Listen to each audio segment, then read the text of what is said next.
Hi guys, for today's video gagawa tayo ng pork lechon. Ang gagamitin nating lechon ay yung pork shoulder.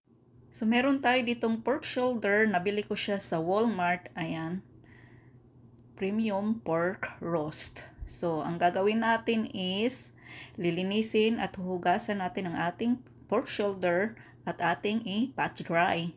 So i-dry lang natin ng maigi. Ayan. Ang ganda ng ating pork shoulder.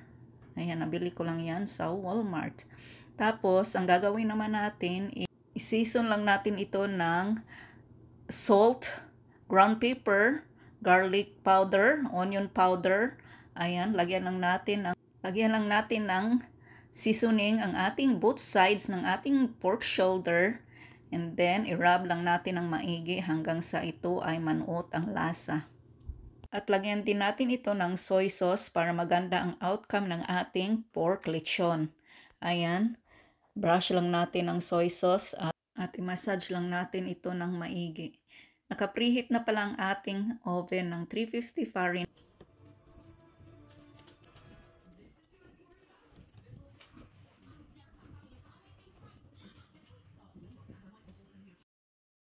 At ilagay na natin ang ating pork roast sa ating baking pan.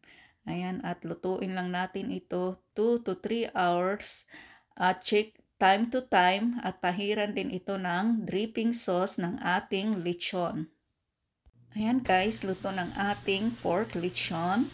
Ayan, i-ready na natin ang ating kanin at saka yung paborito nating sausawan. Okay guys, thank you for watching. Bye!